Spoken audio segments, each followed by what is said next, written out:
Olá, começa agora mais um podcast Questão Política e hoje eu tenho a honra de receber novamente César Calejon, jornalista. César, muito obrigado por aceitar o nosso convite mais uma vez, seja muito bem-vindo. Ô Jefferson, querido, eu que te agradeço, é um prazer estar contigo, obrigado por me receber no podcast. César, você está lançando aquele livro que você comentou lá no último podcast que você participou com a gente, que você ia lançar, que é o Esfarrapados, está aqui na tela. Bom, queria que você começasse falando um pouco desse novo lançamento. O que é o elitismo histórico-cultural que você aborda nesse livro? Jefferson, obrigado, querido, por me dar a oportunidade de falar do meu trabalho. O elitismo histórico-cultural é uma força social, a meu ver, que organiza as sociedades com base em categorias de distinção, de forma a criar uma espécie de gramática da desigualdade e, em última análise, uma hierarquia moral que rege o funcionamento social, econômico e político da nação. Essa é a definição dura, científica, mais sisuda do termo. O elitismo histórico-cultural, o que eu quero primariamente com esse conceito? Cara, existe uma discussão ampla, tanto na psicologia quanto nas ciências sociais, de como é que seres humanos se desenvolvem. A gente falou um pouco disso durante a nossa primeira conversa. Tanto no âmbito individual, por exemplo, da psicologia, existe uma discussão se o desenvolvimento humano ele é histórico e cultural ou se ele é biológico, se ele é geneticamente dado. É óbvio que o nosso desenvolvimento é uma mistura dessas duas coisas.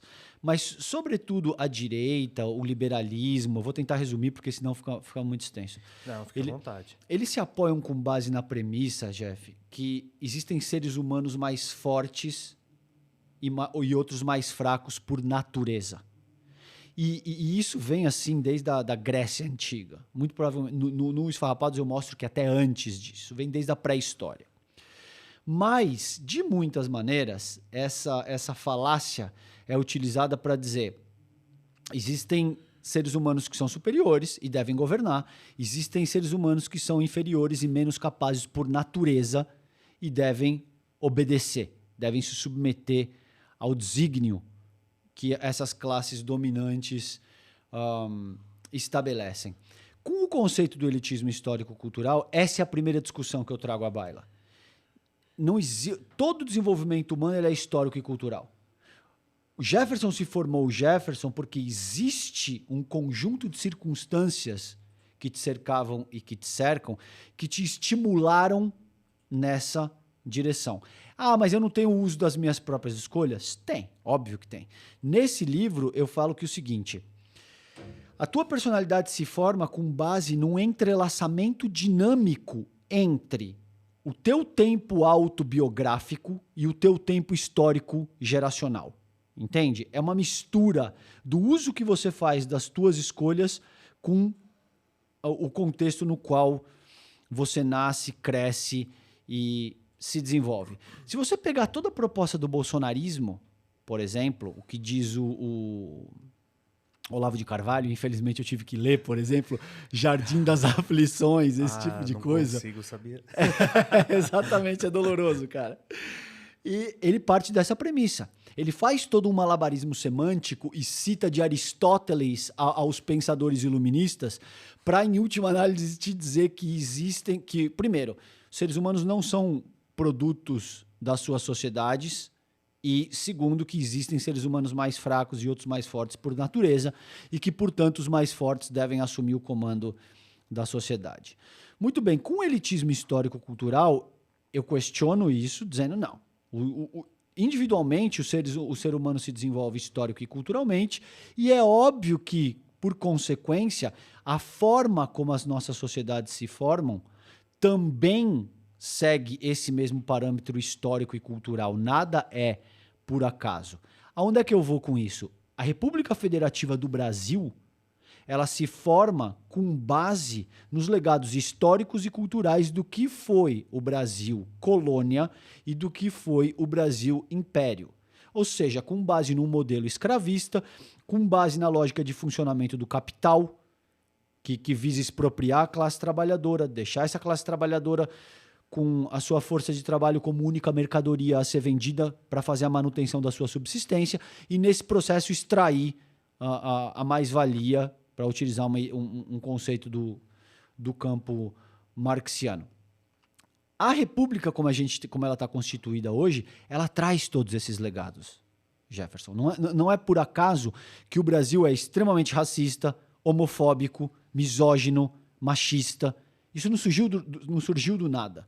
Surgiu de uma dimensão de Brasil colônia e Brasil império que organiza os modelos societários com base nesses parâmetros.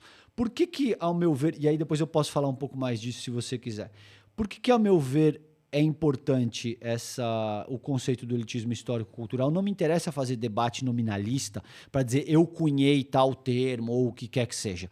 Um conceito, a meu ver, ele só é importante se ele for capaz de te dar conta de uma determinada realidade material e se ele oferecer elementos que sejam capazes de alguma forma, contestar, de alguma forma oferecer elementos para transformar essa realidade sobre a qual ele reflete. Hoje, no começo do século XXI, ao longo do século XX, houve um superdesenvolvimento das forças produtivas e dos meios de produção, o que criou uma riqueza mercadológica sem precedente. As relações sociais, elas se organizam com base no que é necessário para organizar a vida material. As relações sociais, elas são fundamentalmente as relações sociais de produção e troca. Entende isso que eu estou te propondo? Sim.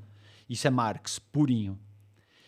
Ao longo do século XX, na medida em que você tem um superdesenvolvimento dessas forças produtivas, dos meios de produção, e pela primeira vez você tem uma riqueza mercadológica sem precedente, as relações sociais também ganham um caráter elitista sem precedente anteriormente, entende? Uhum. E aí o que acontece é, você não tem só a raça sendo utilizada como categoria de distinção. Você não tem só a cor da pele. Hoje em dia você tem a identidade sexual, você tem categorias fenotípicas, você tem categorias socioeconômicas. Então, o elitismo histórico-cultural ele passa a se organizar para muito além do racismo, que eu falo, por exemplo, de racismo científico, racismo racial, racismo cultural, etc. e tal. Você tem a gordofobia, você tem a homofobia, você tem a misoginia, você tem o capacitismo, uma série de categorias que são utilizadas como categorias de distinção para organizar os arranjos sociais com base em dizer você é negro, você é inferior ao branco. Você é gay, você é inferior ao hétero. Você é mulher, você é inferior ao homem. E assim sucessivamente. Estou tentando te resumir aí 300 e tantas páginas de uma forma inicial, porque senão eu falo o programa inteiro. E aí você vê a extrema-direita tentando se apropriar desse discurso, né? E aí eles dizem que quem faz, na verdade, essa inversão é a própria esquerda, quando tenta defender o direito dessas dadas minorias. Ótimo ponto. Sabe por quê, cara? Porque a visão, invariavelmente, cara, a visão de todo ultradireitista e até da direita liberal é a crítica e a histórica. Né? Uhum. Então, eu tive conversas, por exemplo, debates com figuras da extrema-direita que são epítomes, que representam assim o suprassumo do que deveria ser a intelectualidade da extrema-direita. Exatamente, você sabe muito bem como é que esse negócio funciona. E são pessoas que têm uma dificuldade imensa de entender que o desenvolvimento humano é histórico e cultural, que ele não é biológico. E é óbvio que existe uma parcela biológica. Agora, a parcela biológica, a tua parcela biológica enquanto humano da nossa espécie, te diz que você precisa fazer necessidades fisiológicas com certa periodicidade, que você precisa se alimentar, que você precisa tomar água, que você precisa dormir. Exatamente. Todo o resto, ele é histórico e cultural. Inclusive, algumas características que, com base naquilo que te for apresentado histórico e culturalmente, se reflete na tua própria compleição física, na tua própria organização biológica, genética. É isso, por exemplo, que a epigenética estuda. Existe uma correlação muito intrínseca entre essas coisas. O amor é essa construção, né? Ótimo exemplo. Ótimo exemplo. E o amor, por exemplo, é um traço histórico e cultural que é totalmente fundamental para o desenvolvimento físico do sujeito. Se você negligencia... Existem uma série de estudos, por exemplo, como negligenciar afeto e toque humano nos primeiros meses do desenvolvimento do bebê gera uma série de problemas que pode variar do espectro autista o falecimento do próprio bebê, em última análise. Ótimo exemplo. Então é isso aí. Agora, essas pessoas, cara, da extrema-direita, Jeff, elas não entendem isso. Porque é muito difícil e muito doloroso. Você imagina, para um milionário ou para um bilionário, ter que olhar para a sua própria realidade e se ver confrontado com isso que eu estou propondo e ter que entender que assim, quer dizer que eu não sou bilionário ou milionário porque eu sou mais especial, mais inteligente ou mais dedicado? Ou porque eu trabalhei duro. A despeito de que eventualmente isso possa ser uma parte da equação. Eu não nego que isso eventualmente possa ser uma parte da equação. Agora, a parte central é que você, enquanto homem hétero, branco, conta com toda uma vantagem societária, com todo um modelo de sociedade que está organizado para te fazer florescer, para te fazer crescer, para que você se desenvolva, em detrimento da grande maioria da população, porque você disse as minorias, que são minorias políticas, mas são maioria em termos gerais e absolutos. A maioria da população brasileira é negra, a maioria da população brasileira é feita por mulheres, entende? Então, é muito doloroso ter que perceber que quer dizer que tudo isso que eu construí foi construído com base em exploração e usurpação de outros seres humanos. Isso não se dá porque eu sou mais inteligente, mais brilhante, mais capaz ou mais esforçado, pelo menos não única e exclusivamente. Isso é muito difícil para essas pessoas, porque eles crescem sob a égide de uma falácia meritocrática que diz, olha, papai está te dizendo que você é mais bonito, que você é mais capaz, que você é mais... Entendeu? E não se misture com essa gentalha, via de regra negros, via de regra gays, via de regra a gente que não tá dentro do arquétipo. Gente que vai produzir sua riqueza. Exatamente. Das pessoas que, de fato, descem para a arena todo dia e botam a mão na massa para que você tenha toda a estrutura sobre a qual você opera, inclusive. E isso é muito difícil, ter que lidar com essa coisa. Então é por isso que a extrema-direita já parte da premissa que não. Existem seres humanos mais fracos, mais fortes ou mais ou menos capazes por natureza. É óbvio que se você for direto ao ponto, como eu estou te dizendo, talvez eles não enxerguem isso dessa forma.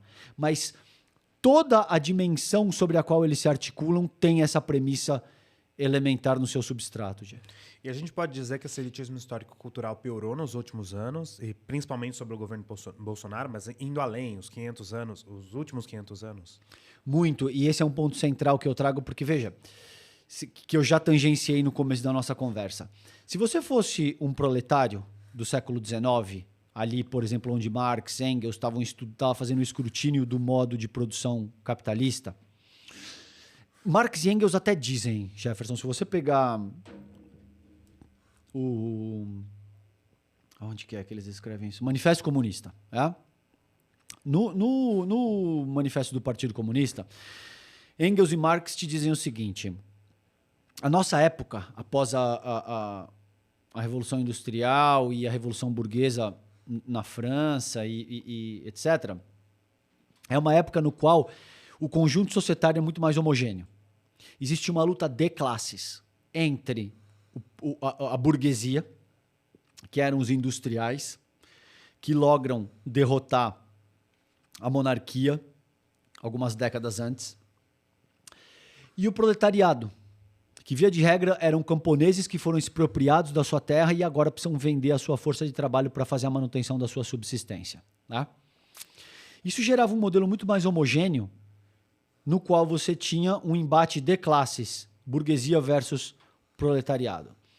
O que nem Marx e nem Engels foram capazes de ver, porque eles morrem antes disso, e eles chegam a fazer alusão a esse processo no Manifesto Comunista, mas depois dizem que, via de regra, o proletariado sempre consegue se unir e essa seria uma força inexorável no sentido de derrotar a burguesia. Isso não aconteceu. Não aconteceu. E o que acontece ao longo do século XX, como eu te citei anteriormente, é que o superdesenvolvimento dessas forças produtivas, dos meios de produção, das cadeias produtivas, gera uma riqueza mercadológica sem precedente. Então, eu vou trazer para o âmbito prático, para ficar menos teórico. Se você fosse um trabalhador do século XIX ali, o teu objetivo era ter uma casa, era ter uma sela para o teu cavalo, era ter pão sobre a tua mesa e roupa para vestir. Tá? Subsistência. Exato. Fundamentalmente era isso. Hoje em dia, porque você tem uma riqueza mercadológica absurda, nunca houve nada parecido com isso na história da humanidade, a gente nunca teve podcast, a gente nunca teve microfones como esse, nada parecido com isso.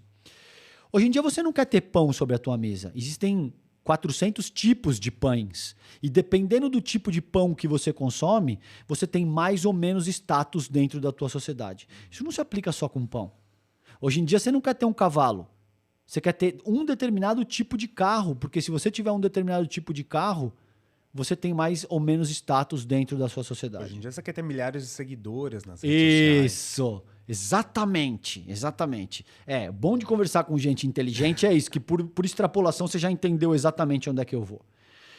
Esse superdesenvolvimento das forças produtivas e dos meios de produção, que gera essa riqueza mercadológica sem precedente, também levou as relações sociais para um nível de elitismo sem precedente. Então, hoje eu me relaciono com base em quantos seguidores você tem na rede social. Hoje eu me relaciono com base em que tipo de festa você frequenta. E isso, veja por que isso é complicadíssimo, cara, essa dimensão elitista. Se você está na classe trabalhadora, hoje não existe mais unidade. Hoje você tem motoboy competindo com motoboy, porque um determinado motoboy tem um tênis Nike e o outro também quer ter o tênis Nike, porque se ele não tiver o tênis Nike, a gatinha da comunidade na qual ele vive não vai dar mole para ele, vai dar mole para o outro cara que tem o tênis Nike. Que é capaz de projetar uma imagem de sucesso. Isso também não se aplica só para motoboys. Se aplica para advogados que querem ter um terno Armani e comer no Figueira Rubaiá, porque se você fizer isso, você vai ter acesso a determinadas instâncias do Poder Judiciário. Então, a partir desse ponto, todo o modelo de sociedade e de sociabilidade que rege as nossas vidas passa a ficar cada vez mais elitista. Tá? E você tem, portanto, uma competição de todos contra todos o tempo todo. O que isso faz é impedir a unidade da classe trabalhadora, que, em tese, deveria ser a principal força capaz de promover alterações significativas na forma como a gente vive. Porque hoje está basicamente todo mundo competindo com todo mundo. E veja que curioso, se você pegar ali as ideias dos iluministas e tal, por exemplo, tem um cara que chama Thomas Hobbes, um pouco antes ainda, que ele diz o seguinte, ele classifica o que ele chama de estado da natureza, que seria uma competição de todos contra todos. E ele utiliza isso para falar dos povos ameríndios, antes da invasão europeia nas Américas. Não por acaso, até hoje, Jefferson, a gente divide selvagens e civilizados, barbárie e civilização. Barbárie e selvagens tendo uma conotação absolutamente pejorativa e a civilização e os civilizados sendo o modelo de referência que a gente tem para seguir adiante. Muito bem. Hoje, o que a gente tem é muito mais parecido com o que Thomas Hobbes chamava o estado da natureza, que é uma guerra de todos contra todos, do que o que faziam as comunidades ameríndias. Só que nessa guerra hoje atual de todos contra todos, minha definição de barbárie, na verdade, acho que se inverte com aquilo que essas pessoas colocam como sociedade. Para mim, algumas pessoas que vão lutar por democracia invadem sede dos três poderes, para mim a barbárie está ali. É exatamente isso.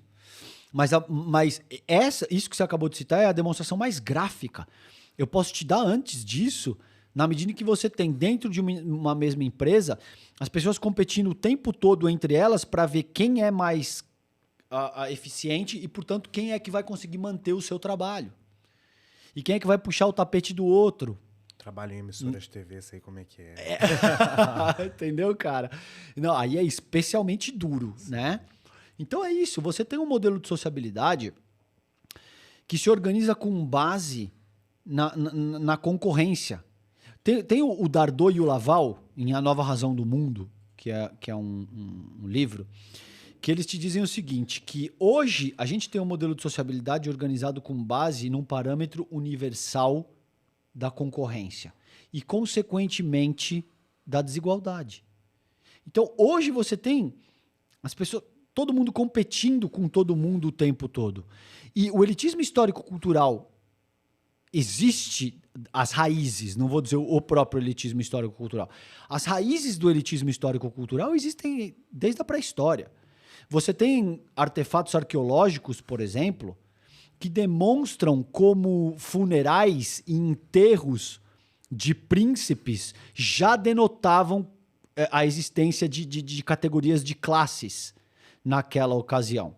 Mas ao longo dos últimos 500 anos, primeiro a gente tem a Renascença e depois a gente tem o Iluminismo. Hoje, no Ocidente, a gente gosta de estabelecer esses dois eventos como sendo um ponto de inflexão no qual os seres humanos passam a organizar suas sociedades e a sua própria conduta com base no uso da razão. Isso é parte verdade. Porque, a despeito de ser uma razão, é uma razão elitista e que se torna exponencialmente mais elitista, conforme se desenvolve também os nossos meios de produção, as nossas tecnologias e tal. Quanto mais tecnologia a gente tem, mais categoria de distinção a gente arruma para falar, mas olha só, o Jefferson, eu não vou lá no podcast dele. Por quê? Porque ele... Ou eu vou lá no podcast dele porque ele tem 300 mil seguidores. Antes não existia essa categoria de distinção. Eu não vou lá porque... Entende? Vão se criando categorias que são utilizadas de forma segregatória. Então não é só o uso da razão. É o uso de uma razão elitista e que é utilizada para compreender todo o desenvolvimento do ser humano até aqui. Para parar a minha fala nesse ponto e te deixar falar também, senão eu não paro, eu quero te dar um último exemplo que eu trago vários desses no livro. Se você vai conversar com um antropólogo ortodoxo, sobretudo que estudou durante a segunda metade do século XX, ele tende a te dizer o seguinte, que antes da Revolução Neolítica, da Revolução Agrícola, seres humanos eram meros caçadores e coletores, pouco complexos e que não eram capazes de se organizar politicamente no sentido de determinar o rumo das próprias sociedades. Basicamente é isso, estou tentando resumir ao máximo, tá? Isso, a Revolução Neolítica, acontece algo entre 10 e 6 mil anos atrás em diferentes partes do planeta. Começam a surgir evidências arqueológicas que esse não é o caso, que é o contrário, que a agricultura surge em virtude da gente ter sedimentado a nossa existência, começado a formar as primeiras sociedades, muito mais do que a gente começou a formar as primeiras comunidades mais fixas em virtude da própria agricultura. Entende? E o porquê que a gente percebe isso até hoje, sobretudo no Ocidente? Tem um cara que chama John Locke, Jefferson. O John Locke, ele tem uma obra que chama Segundo Tratado sobre o Governo. Nessa obra, o John Locke te diz o seguinte, que as comunidades ameríndias, por exemplo, é claro que isso é por extensão, não foi Locke que disse isso dessa forma, mas o trabalho dele é usado dessa forma. Aquele que não cultiva a terra de forma extensiva, no sentido de praticar a agricultura, não tem poder de posse sobre essa terra. E pode ser desapropriado sem grandes problemas. Os invasores europeus, na ocasião, pegam essa premissa do John Locke para dizer que as comunidades ameríndias eram selvagens, eram bárbaros, e que, portanto, não tinham direito de posse sobre as suas terras. E utilizam isso para convencer, sobretudo, a comunidade europeia da época, que frequentava os salões iluministas e tinha grandes debates sobre a gente pode invadir outras terras e desapropriar as pessoas e matar e fazer tudo isso que a gente está fazendo. Tudo isso é utilizado como um argumento para tornar essa barbárie mais palatável. Dizendo, não, são selvagens, eles nem sequer cultivam a terra de forma extensiva, então eles não têm direito de propriedade sobre essa terra, a gente pode entrar lá, barbarizar, etc. e tal. Então, percebe como uma narrativa que foi criada há 200 anos passa a ser elitista, passa a ser utilizada para compreender o desenvolvimento do ser humano ao longo dos últimos 10 milênios. Entende o que eu estou te dizendo aqui? E é utilizada hoje com demarcação de terras indígenas. Né? Exatamente. Mas exatamente. E é utilizado até hoje para lidar com todo tipo de diversidade humana que não se encaixa dentro dos parâmetros elitistas aos quais eu me refiro. Homem, branco, hétero, ascendência europeia. Se você não está aí, os seus direitos são drasticamente reduzidos. Entende?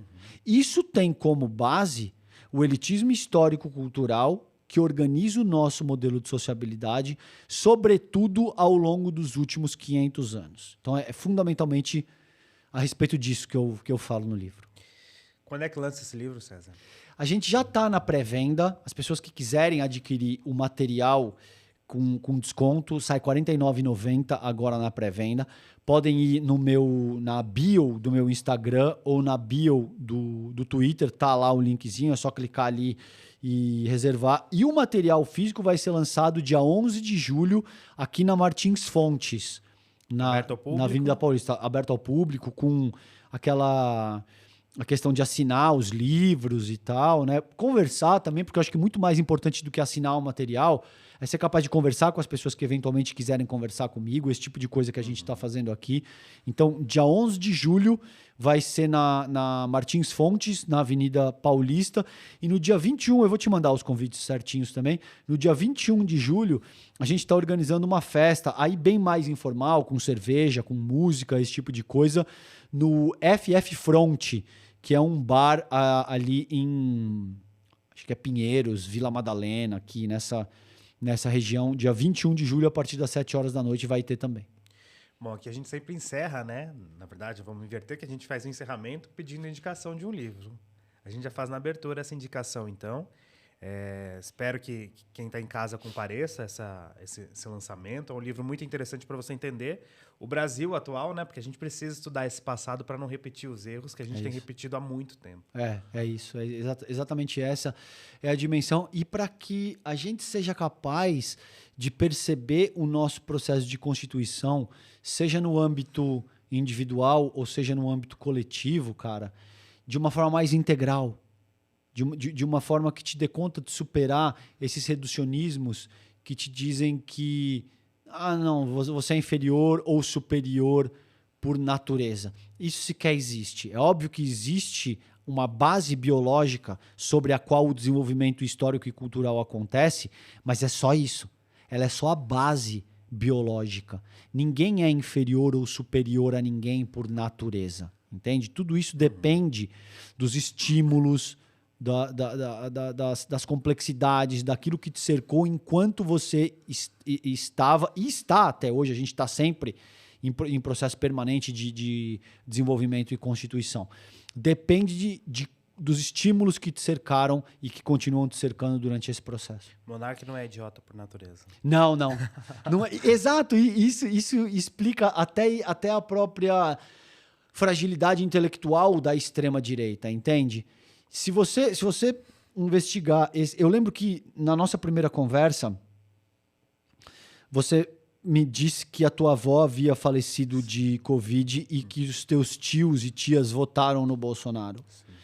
E eu te disse que se você olhar para o entorno histórico-cultural dos teus tios e das tuas tias, isso faria sentido, o porquê que eles votaram no Bolsonaro. E aí você me disse, olhando por esse lado faz sentido. Todo sentido. E isso se aplica para absolutamente todos os seres humanos, Jeff. Se aplica para os direitistas, se aplica para os nazistas, se aplica para absolutamente todo mundo. A pessoa não nasce nazista ou fascista, ela se torna durante o processo de desenvolvimento dela. Por outro lado, me deixa muito feliz que eu tenha crescido parte nesse contexto e seguido um caminho totalmente diferente, né? Mas se você pegar... procura na tua história. Quando eu digo desenvolvimento histórico e cultural, não quer dizer só pai e mãe. Procura na tua história que você vai encontrar os estímulos que te foram oferecidos para que você divergisse? Eu acho que, sobretudo, foi luta, foi resistência. Porque quando você é gay, desde cedo, Pronto. você luta por... É óbvio. Sim, eu não ia colocar isso dessa forma, porque essa é uma conclusão que Me você... lembro de lutar por isso desde criança. Exato. Então, no teu caso, já que você abriu para o debate, eu não usaria a identidade sexual de ninguém dessa forma, porque eu acho que isso é extremamente delicado e íntimo. Mas uma vez que você lida tão bem com isso e colocou isso para nossa análise, cá está. Entendeu? Muito provavelmente, se você não fosse gay, o estímulo para que você repensasse emancipação popular não seria tão forte. Porque ao ser gay, você se viu confrontado com uma série de coisas que eu não sou aceito. E eu sou atacado pela forma como eu sinto o mundo, como eu sinto a vida, como eu sinto a minha sexualidade. Isso por si só já é um estímulo brutal. Agora você pode me dizer, sim, César, mas existem outros gays que continuam sendo reacionários. Sim, mas muito provavelmente porque o estímulo contrário ao qual eles foram impostos, nessa ocasião, foram mais fortes do que o estímulo que o compelia a lutar por emancipação popular e igualdade e esse tipo de coisa, entende? Inclusive, a maioria dos gays reacionários, a gente vê que estão dentro de um padrão, dentro de uma caixinha heteronormativa, lá sua pele branca, seus muitos músculos. Exatamente. E aí eles acham, inclusive, que eles se encaixam nisso, né? Eles podem sofrer menos preconceito a priori, mas assim... No final, a gente é tudo rejeitado da mesma forma. Exato. Eles servem para esse tipo de pessoas na sociedade. Perfeito. César, agora vamos falar um pouquinho da nossa política mais atual, né? Lula foi muito criticado recentemente pela visita de Nicolás Maduro ao Brasil. Certo. A gente passou por uma eleição turbulenta, onde a nossa democracia foi contestada pelo Bolsonaro, que estava no poder, que muito se assemelha ao que era utilizado na Venezuela, assim, aparelhar investigações, enfim, máquinas de investigação mesmo.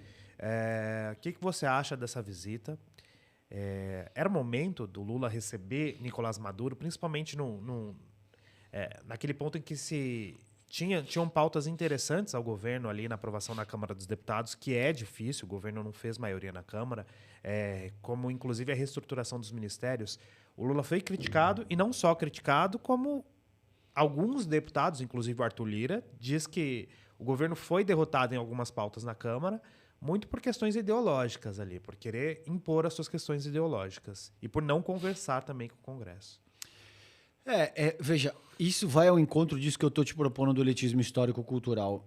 O Maduro é uma figura complicadíssima. Ninguém nega isso. O regime venezuelano é complicadíssimo. Ninguém nega isso.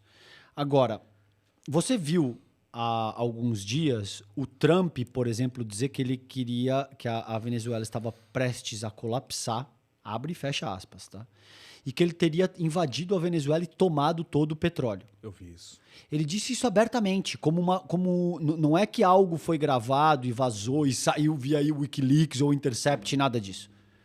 Ele disse isso durante uma campanha, o que denota que ele entende que essa é uma estratégia para angariar capital político nos Estados Unidos. E você não vai ver, eu te garanto, Jefferson, ninguém da nossa mídia chamando o Trump de ditador. Você não vai ver as pessoas chamando o ditador Trump. Tá? Porque ditador hoje é uma pecha que é reservada para quem se opõe aos interesses estadunidenses e dos seus aliados.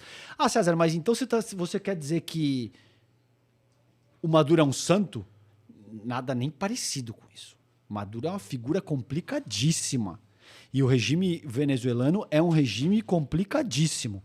Agora, se a gente quiser começar a discussão a respeito da Venezuela, a gente tem que trazer para a equação um embargo estadunidense que já dura décadas. Se você quiser começar a falar de Cuba, a gente vai precisar falar do embargo estadunidense que já dura décadas.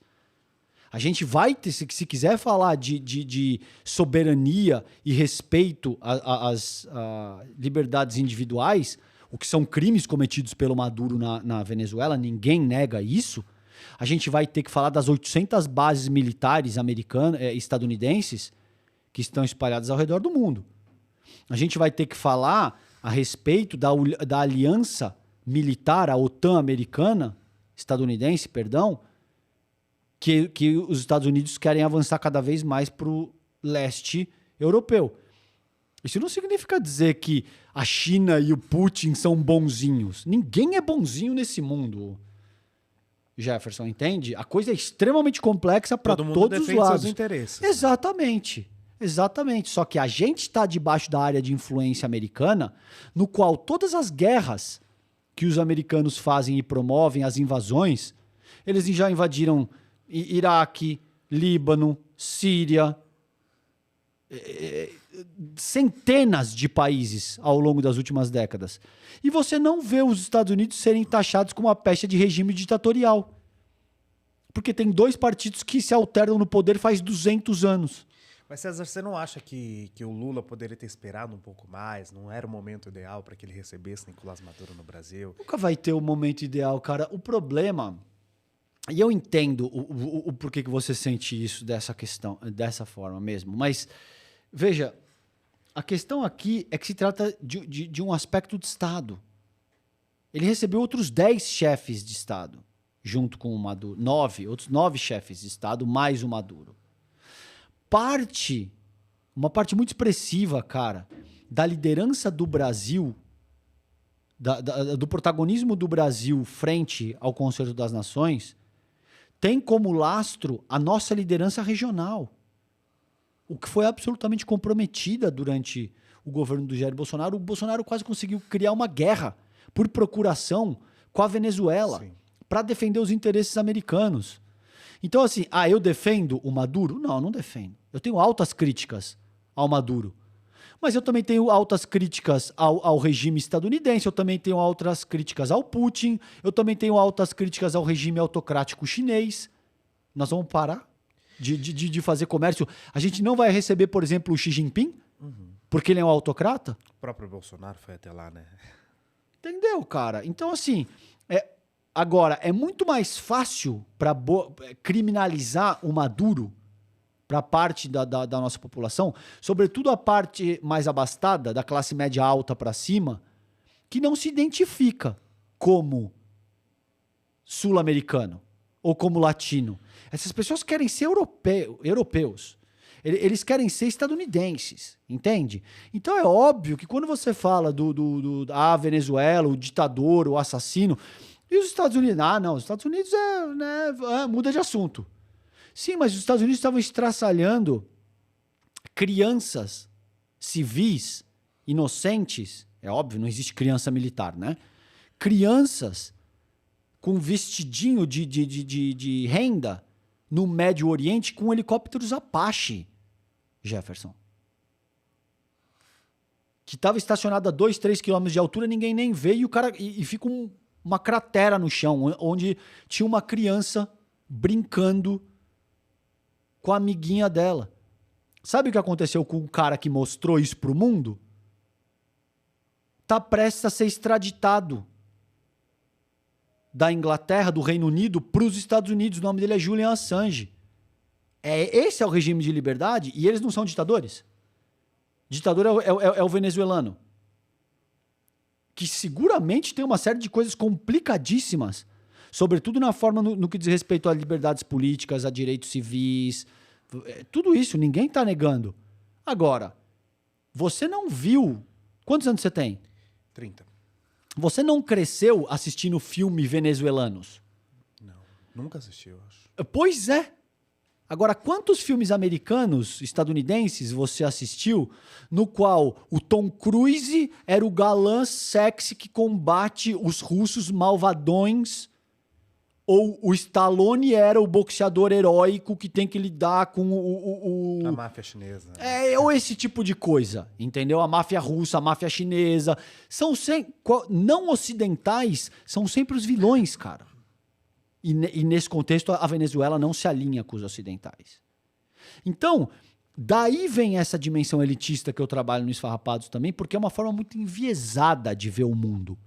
Essa mesma forma que te diz que homens brancos heterossexuais são superiores às mulheres, aos negros e aos gays, também te diz que os ocidentais são superiores aos não ocidentais. E por isso que é muito mais fácil de criminalizar uma figura como a Fidel Castro, como Hugo Chávez, como Maduro. Ah, mas você está defendendo... ou como o próprio Lula. Ah, mas você está defendendo essas pessoas? Eu não estou defendendo ninguém. Da mesma forma que eu não estou defendendo todos os presidentes americanos que invadiram, bombardearam e produziram todo tipo de guerra ao longo dos últimos 70 anos. Não se trata de defender ninguém, se trata de entender a complexidade do jogo e como essas estruturas são utilizadas para te dizer que existem seres humanos que são superiores e outros inferiores, a despeito de todo mundo cometer algum nível de crime e arbitrariedade. Entende o que eu estou te propondo aqui? Então eu acho que não, eu acho que era a hora do Lula receber o Maduro. Você pode me dizer, tá, cara, mas talvez pudesse não ter carregado tanto na tinta? Poderia, mas eu acho que esse é o objetivo principal do Lula, Jefferson. É isso que ele quer fazer. Ele quer te dizer que, olha, existe uma organização ocidental que criminaliza figuras como o Maduro. Ah, mas o Maduro não é um ditador? Não cabe a nós decidir o que o Maduro é ou não. Assim como não cabe a nós decidir se os Estados Unidos são uma democracia plena ou não, porque você tem apenas 2 partidos concorrendo. Você acha que o Bernie Sanders tinha a menor chance de ganhar lá fora? Não tinha. Nos Estados Unidos não é nem o cara que recebe mais votos que ganha, cara. Entendeu? Cabe... São superdelegados. Exato. Né? Seriam senadores. Cabe a mim definir isso enquanto brasileiro? Não. Que é considerado, inclusive, a maior democracia do mundo. Né? Exato. Por quê? Porque tem a maior máquina de propaganda do mundo. Porque a gente cresceu assistindo filmes hollywoodianos. A gente cresceu sobre uma influência brutal no qual os americanos são os mocinhos e o resto do mundo são os vilões. A despeito deles invadirem, barbarizarem. Você imagina se você tem, por exemplo, um ex-presidente de qualquer outra nação não ocidental dizendo que ele queria invadir a Venezuela e tomar o petróleo na marra. Mesmo do Brasil, se o Lula dissesse isso, seria nossa, cara. Completo absurdo. Você nem vai ver isso na mídia. Você nem vai ver. Isso estaria na capa do Jornal Nacional, Jeff. Na capa do Jornal Nacional. Fulano autocrata, ditador autocrata, afirma que queria invadir. Que absurdo.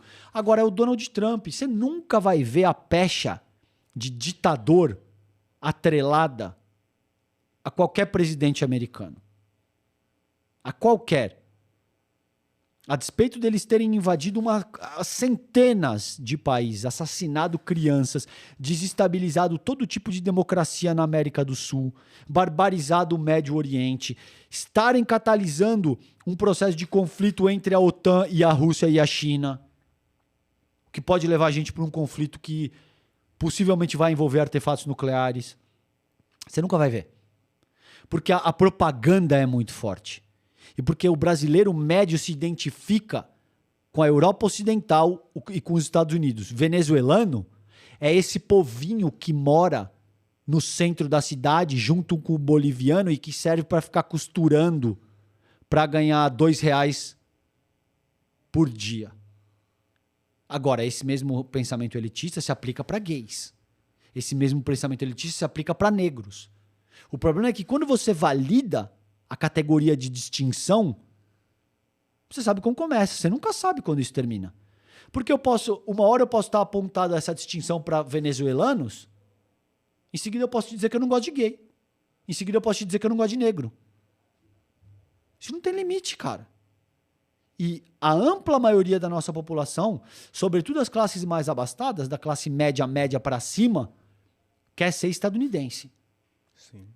Você nunca vai ver as pessoas se identificarem com colombianos, bolivianos, venezuelanos. Elas desprezam esses nossos irmãos latinos. Elas não se veem como latinos. Elas querem ser europeus, estadunidenses. Então, a função do Lula, eu acho que ele carregou na tinta nessa ocasião, exatamente porque ele quer contestar esse elitismo histórico-cultural que permeia a composição do Brasil até hoje. César, mas ainda que a gente reconheça todas as atrocidades americanas cometidas pelos Estados Unidos, pelos estadunidenses, eu acho que caberia naquela situação uma crítica menos velada do Lula, uma crítica mais ao sistema venezuelano. Tudo bem que é uma reunião, um encontro bilateral para negociações importantes, inclusive envolvendo aqui a América do Sul, mas caberiam críticas mais pesadas, assim como ele criticou os Estados Unidos. Ele criticou Donald Trump, criticou agora o Biden. Acho que, da mesma forma, ele poderia ter criticado a situação na Venezuela, que Concordo. não é fácil, a gente sabe que não é fácil. Não, concordo. Mas antes da crítica, eu começaria por dizer que os Estados Unidos devem parar de embargar qualquer tipo de país. Eu concordo. Quer fazer a crítica? Seguramente. Veja, o Maduro foi eleito com 67% dos votos. A despeito da gente saber, não vou negar, não seria ingênuo de saber que tem uma série de coisas que são complicadíssimas, tá? Isso é fato. Agora, se o Lula fosse endereçar frontalmente essa questão, ele precisaria começar criticando a ingerência estadunidense na Venezuela. Quer discutir a democracia em Cuba? Ótimo. A gente precisa começar falando do embargo. E essa é a função do Lula? Mas criticou os Estados Unidos. Sim, mas os Estados Unidos exercem ingerência na nossa democracia o tempo todo. Pesquisem o que foi a Operação Brother Sun, em 1964. Pesquise o que disse o procurador Kenneth Blanco sobre a Lava Jato. Pesquise quem foi a Karine Moreno Taxman. Pesquise o que foi a Operação Pontes. Você não vê a Venezuela organizando estruturas para desestabilizar a nossa democracia. Você não vê a Rússia fazendo isso. Você não vê a China fazendo isso. Os Estados Unidos vêm fazendo isso há décadas, cara. Há décadas. Eles utilizaram a Lava Jato para fatiar a Petrobras, para meter a mão no pré-sal. Veja, o capitalismo anglo-saxão, Jeff, desde 1810, tem algo que eles chamavam, que se convencionou chamar de tratados desiguais.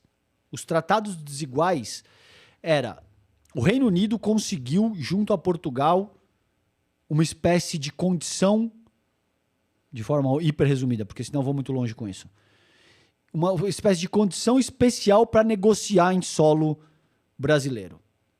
Então, assim, você não pode cobrar a tarifa acima de 5%. Se você vai cobrar 15% de determinado produto ou processo meu, você vai cobrar 16% dos outros. Entende? Esses tratados desiguais. Isso vem desde 1810. Faz 220 anos quase que a gente está nessa pegada. Esse é o capitalismo anglo-saxão. Eles fizeram isso com os próprios Estados Unidos, o Reino Unido. Mesmo depois da Guerra de Secessão, o Reino Unido apoia o Sul na Guerra Civil, na Guerra de Secessão. Porque o Norte já estava industrializado e produzia manufatura, e o Sul queria continuar vivendo da mão de obra escravizada. O Reino Unido apoia o Sul, porque eles queriam continuar mantendo os Estados Unidos como fornecedor de produto primário. No caso, algodão. A mesma coisa se produz hoje com o Brasil. Os Estados Unidos agora querem manter o Brasil como exportador de produto primário, sobretudo soja, minério de ferro, outros tipos de commodities. E consumindo produto manufaturado com valor agregado. Por que você acha que a gente nunca conseguiu se desenvolver em termos nucleares? Toda vez que surge um projeto de um submarino, lideranças desaparecem, existe um processo de sabotagem. E aí você vai tentar conversar com um brasileiro médio, o cara te diz, isso é teoria da conspiração. Mas existem documentos que dizem da CIA. Eles têm uma política de que depois de 50 anos, todos os documentos são abertos. Tá lá. O cara tá te dizendo, a gente sabotou, tal. O brasileiro médio foi tão consumido por essa coisa de Tom Cruise, Top Gun e não sei o quê. Eles admiram a CIA. Exato. Sabe, eles ficam vendo The Equalizer com a Queen Latifah na televisão, e que ela é uma heroína, meu irmão. Então, como é que... Então, não caberia criticar a Venezuela? Caberia, seguramente, mas vai ter que explorar a integralidade da questão que eu tô te demonstrando aqui, porque a Venezuela nunca veio promover processo de desestabilização da democracia brasileira. Os Estados Unidos fazem isso não só com a gente, mas basicamente com o mundo inteiro. Inclusive, essa visita do Maduro acabou motivando 5 pedidos de impeachment protocolados na mesa da presidência da Câmara, com base do governo, partidos base do governo, como Solidariedade, União Brasil e alguns outros que têm ministros no governo, né? E aí volta aquela questão que falam... Tem muitas críticas ao Lula com base na articulação. Falam que ele tem se articulado mal, que ele acha que ele ainda vive os 2 primeiros mandatos e que ele não se adaptou a esse novo formato que foi constituído quando você entrega bilhões de dinheiro, bilhões de reais na mão de deputados com orçamento secreto. Depois, como é que você tira esse poder todo que foi entregue a esses deputados? Você não tira mais. E parece que o Lula não se adaptou muito bem a isso. Como é que você acha que vai ser daqui em diante? Você acha que tem algum risco do Lula sofrer um impeachment? Eu acho que não nesse momento, porque o Lula é um articulador extremamente forte. Quem está dizendo isso são essas áreas mais fisiológicas do Congresso Nacional. Perdão. Que a gente convencionou chamar de Centrão. O senhor Arthur Lira quer agir como imperador do Brasil. Ele está dizendo abertamente, ele estava dando entrevista ontem à noite para a Globo News, dizendo abertamente que o Haddad deveria sair da Fazenda e ir para a Casa Civil. Onde você já viu o presidente da Câmara dar pitaco em quem é que vai comandar a articulação do governo na Casa Civil? Esse é o nível de empáfia e arrogância que esse senhor se permite Eles ter queriam hoje. ali até mudar a formulação dos ministérios, né? Toda. Exatamente. Então, quem está dizendo que falta articulação é o termo que se convencionou usar para dizer o seguinte: a gente quer continuar a farra do boi que a gente tinha com o governo Bolsonaro. E isso também não vai acontecer. O Lula também não vai se sujeitar a esse tipo de coisa. Cara, nenhum outro, pode acreditar em mim, governante conhece a política institucional brasileira como o Lula. O Lula faz parte desses processos há pelo menos 50 anos. Ele não só conhece os regimentos das casas, o funcionamento e tal, mas como ele conhece cada personalidade envolvida. Entende? Ele conhece as oligarquias, ele conhece quem... o Jefferson, do Questão Política, sei quem é, já fui, falei com ele. Entende o que eu estou te dizendo? Ele conhece as figuras, as personalidades envolvidas. E o que está em jogo nesse momento, primeiro é óbvio, esses 5 pedidos de impeachment, como eu te disse, você tem uma visão absolutamente elitista que criminaliza a Venezuela e o Maduro, a despeito de sim ser um regime extremamente autoritário e violento, sobretudo com algumas camadas da população. E era óbvio que isso ia bater, porque bate até no campo progressista. Muita gente não gosta da Venezuela, do Maduro, acha que ele é um ditador e tal, e ok. Tem razão para isso. Isso não é do nada que esse tipo de coisa surge, a despeito de você ter indícios que são muito mais fortes para caracterizar presidentes americanos como ditadores, e isso não acontece. Essa mesma galera que aponta o dedo pro Maduro dizendo, mas o cara é um ditador, cara, você tá louco? O cara persegue gays, tira lideranças, liberdades individuais. Fato. Tudo isso é fato. Agora, você não vai ver esse mesmo nível de indignação com relação a presidente americano que está matando inocente no Médio Oriente. Você não vai ver. Então é absolutamente seletivo, porque essa seletividade tem como base essas premissas do elitismo que eu já te ressaltei exaustivamente. Então é óbvio que isso ia gerar um desgaste para o Lula. Enfrentar a proposta ocidental estadunidense gera desgaste, mesmo dentro do campo progressista. É uma seara muito delicada. Você tem que costurar com muito cuidado, porque as pessoas se constituíram com base na perspectiva estadunidense, assistindo filmes estadunidenses, desejando ser europeu, Europa Ocidental, claro, e esse tipo de coisa. Isso aí era batata que ia dar esse problema, e o Lula, a meu ver, topou arcar com as consequências. Agora, com relação ao funcionamento do Congresso, cara, existem dois caminhos. Ou você vai entregar a chave absoluta do cofre pro Lira, e não só isso, é a chave do cofre e da casa inteira, que foi isso que o Bolsonaro fez. Ele não deu só o cofre. O Bolsonaro era uma figura absolutamente limítrofe, que não sabia exercer a chefia do executivo, e que fala, você quer o cofre? Leva a casa inteira e já administra tudo também. E quem estava tocando o governo era o Lira. Que logo depois tentou passar também aquele projeto de um primeiro-ministro brasileiro. Exatamente. Né? E isso não morreu ainda. A gente está semipresidencialismo, parlamentarismo, tudo isso está em jogo ainda. Agora, com a força do Lula, que você pode ter todas as críticas do mundo, mas é a figura política mais densa da nossa política institucional, reconhecido internacionalmente, inclusive, como tal, a coisa muda um pouco. E o Lira sente. E começa, não, tá faltando conversa. Todos os dias ele tem feito essa crítica. Então. Não tá faltando conversa. O que tá faltando é a inépcia do governo Bolsonaro, que permitia com que você se articulasse de uma forma totalmente livre. De uma forma... eu entrevistei a Juliane Lins, que é ex-mulher do Lira. Essa mulher traz uma série de provas, ela tem documentos. Dizendo, o Lira usa laranjas, o Lira me ameaçou de morte, ele me disse que onde não há corpo, não há crime. A mulher dele diz. Esse é o nível de coisa que a gente está lidando aí com esse senhor, Jefferson. Entendeu? Não é pouca coisa. Não é brincadeira de tipo, o Eduardo Cunha era isso, era aquilo. Sim, mas isso é bem pior. Isso é bem pior do que o Eduardo Cunha. Agora, tem um paradoxo. Se bater de frente, existem dois chefes de executivo que foram abandonados pelo Centrão, desde a redemocratização do país. Eu te dou meia chance para adivinhar quais são. Que foram abandonados pelo Centrão? Só Dilma dois. Rousseff. E Lula agora. Não, e o Collor. Entendeu? O Lula ainda tem. Você colocou aí, vamos colocar aqui...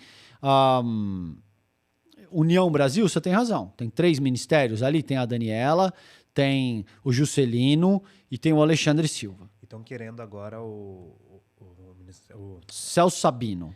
Eles querem inclusive convencer o Lula a tirar o Freixo da Embratur. Embratur. Exatamente. Porque tem cargos na Embratur que interessam à União Brasil. Exatamente. E eles devem ser capazes de levar. Porque o Lula vai dizer, tá bom, gente, então vamos negociar aqui, que é a política institucional, porque até agora a União Brasil não se comportou como base do governo. E dizem que ainda assim não prometem se comportar. Então, daí a arrogância dessa gente hoje. Porque, infelizmente, o Lula tem que lidar com o Congresso Nacional mais reacionário, que a gente já teve na história da República, possivelmente. E quem elegeu essas pessoas? Povo. Exato. Mas por que o Centrão tem tanto poder? Assim, ganha a eleição, porque é sempre o Centrão que governa. Por quê? De muitas maneiras, eu te disse no começo da nossa conversa que o nosso desenvolvimento ele é histórico e cultural. Histórico e culturalmente, quem manda no Brasil são as oligarquias. São as famílias, os oligarcas e esse tipo de coisa. Isso está mudando, mas é um processo lento. O Lula é o primeiro governante que sai do chão da fábrica. Tá? E mesmo o FHC é o primeiro, depois da redemocratização do país. Você teve o Collor, mas que era um populista barato e tal. Depois você tem o FHC, que era um direitista liberal.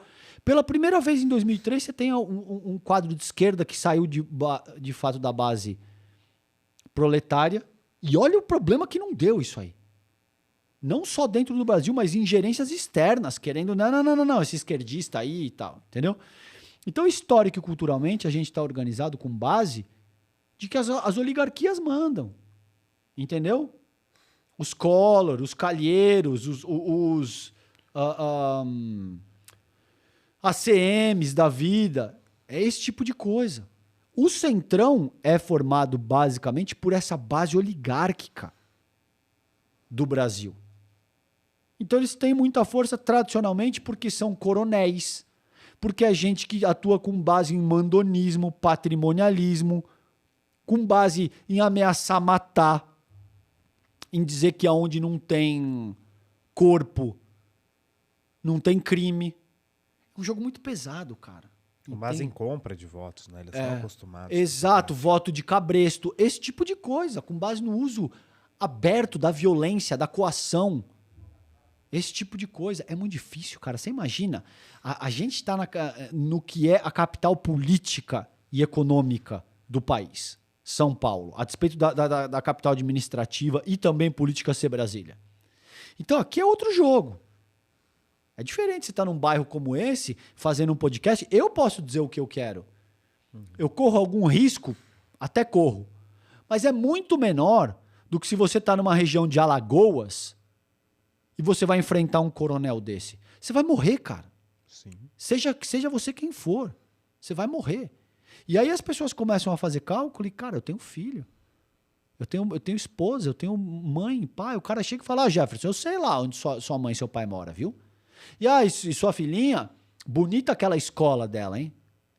O cara sabe onde sua filha estuda. Acabou, cara. Não tem muito como. Então é um jogo muito bruto que se perpetua através de violência, de intimidação, ignorância, voto de cabresto, esse tipo de coisa. É isso que eles querem. É esse tipo de propriedade que eles querem fazer a manutenção no Brasil. César, a gente teve no último domingo a parada LGBTQIA+, em São Paulo, que é a maior parada LGBT do mundo. A gente teve a volta de um governo, a parada LGBT, com o ministro Silvio de Almeida. Por outro lado, a gente teve a ausência do governador do estado de São Paulo, Tarcísio de Freitas, que faltou na parada LGBT, mas participou na Marcha para Jesus. Tarcísio tem se comportado desde o início de seu mandato como um candidato à presidência da República, não se comporta como governador. Inclusive, Bolsonaro, aí nos próximos dias, acho que está marcado para o dia 22, salvo engano, deve se tornar inelegível por ações do TSE. Como é que você vê esse cenário que tem se desenhado? E essa inclusive, a falta do governador do estado de São Paulo numa parada que é tão importante e defende o direito de milhares de pessoas. Aliás, é tão importante não só pela defesa dos direitos, mas até financeiramente para o Estado representar algo muito importante. Claro, você viu que eu estava avaliando que foi algo da ordem de 3 milhões de pessoas, né? Que compareceram. Então, hotéis lotados.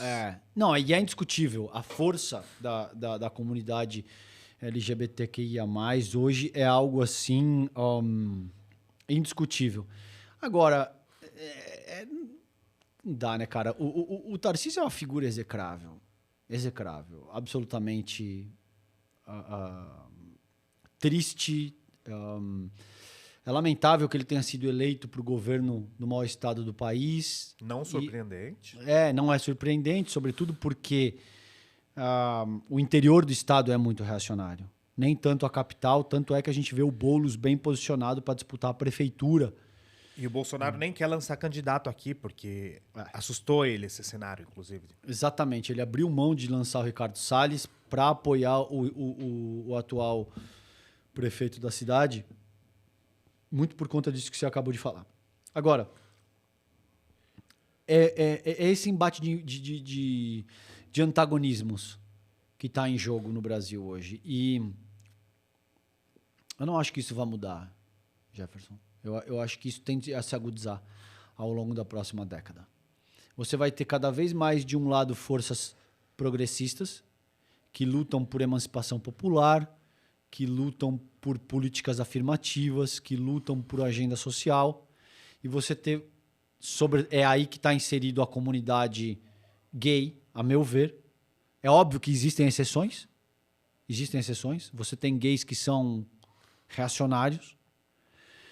Mas a ampla maioria da comunidade gay, a meu ver, é progressista.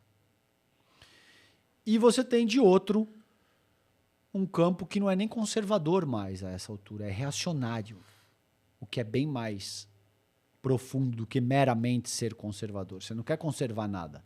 Você quer regredir ao modelo escravista que precedeu a formação da nossa República Federativa. Isso não vai mudar. Então você vai ter figuras cada vez mais como Tarcísio. Eu poderia te citar outros, mas eu não quero usar a tua audiência para enfim. Para promover essas pessoas. Exato. Então você vai ter... Agora, o Tarcísio é governador, então isso eu posso te dizer, não tem muito como evitar. De um lado, e você vai ter muito provavelmente figuras como Haddad, Flávio Dino, talvez o Lula tentando a reeleição, dependendo de como as coisas e a saúde dele esteja para 2026, entende? O que está em jogo aqui é a mesma coisa que está em jogo no Concerto das Nações, por outro lado. Ah, mas então você está dizendo que os progressistas são os mocinhos e os reacionários são os vilões? Não. A coisa é bem mais complexa do que isso. Todo mundo tem as suas próprias agendas, todo mundo tem as suas próprias vaidades, todo mundo tem os seus próprios interesses. Agora, assim como acontece dentro do nosso país, você luta por pessoas que querem progresso para estabelecer um novo modelo de governança, nesse caso doméstica. No Concerto das Nações é a mesma coisa. Você tem países que querem conservar a ordem unilateral que existia até pouco tempo, e você tem países que estão se organizando para estabelecer um novo modelo de governança. Isso não quer dizer que essas pessoas ou esses países sejam mocinhos, desinteressados e altruístas. Não. Todo mundo tem o seu próprio interesse, todo mundo tem as suas agendas, entende? Agora, o que cabe definir é de que lado você vai lutar. Ah, não, mas eu sou isento. Não existe isso. Não existe isso. Ah, mas eu não me identifico nem aqui nem ali. Então você vai ficar à mercê daquilo que o vento apontar em determinada ocasião, porque não existe. Não existe vácuo. Nem na política institucional, nem na política social. Essa é uma diferenciação que eu faço no Esfarrapados, nesse livro. Por que, por exemplo, cara, surge uma sensação de antissistema, de rechaço da política institucional? Porque boa parte a ampla maioria da população brasileira entende que os políticos são criaturas corruptas que estão separadas da maioria honesta da população. Entende? Então, o político não presta para nada, político é tudo safado, etc. e tal. Isso surge da dimensão que as pessoas não entendem que existe uma correlação muito intrínseca entre a política institucional, essa que é praticada no parlamento, por quem recebe os votos e, portanto, está apto a exercer a representatividade, e a política social, que é essa que você pratica a partir do momento que você tem qualquer nível de interação com a tua sociedade, seja no âmbito digital ou no âmbito analógico. Então você tem toda uma massa de pessoas que burlam licitação pública, superfatura contrato, canta o marido ou a esposa dos seus amigos. Quando a estrada trava, o cara pega o acostamento, o cara não para na faixa, passa no sinal vermelho. O jeitinho brasileiro. Exatamente, faz todo tipo de merda. Perdão pelo palavrão, entende? Faz todo tipo de besteira. E aí os políticos são corruptos. Ah, mas você tem aquele imóvel que se aluga que você não declara, não tem? Você não foi cantar a tua vizinha quando o marido dela foi viajar? Entende? Existe uma correlação muito intrínseca entre a política social e a política institucional. E a maior parte da população não vê isso. Então não existe vácuo nem na política institucional, nem na política social. Saiu de casa ou abriu o teu telefone, o único vácuo que existe é enquanto você está deitado na tua cama de olho fechado, cara. Por enquanto. Por enquanto. Se você começou... Neuralink quer instalar chips no cérebro das Isso, pessoas. ainda vai ter mais essa. Vai ter mais essa, cara. Boa. Agora, a partir do momento que você começou qualquer processo de interação com outro ser humano, seja no âmbito digital ou no âmbito analógico, você já está fazendo política social. Você vai pegar teu carro, eu saí do Ipiranga e vim para cá. Você parou na faixa? Você xingou aquele cara que te fechou? Eu xinguei. Eu xinguei um cara vindo para cá. Entende? Por quê? Porque é isso que eu tô dizendo, eu não sou santo. É a complexidade das questões que me interessa. Não pintar os progressistas como mocinhos que... Não.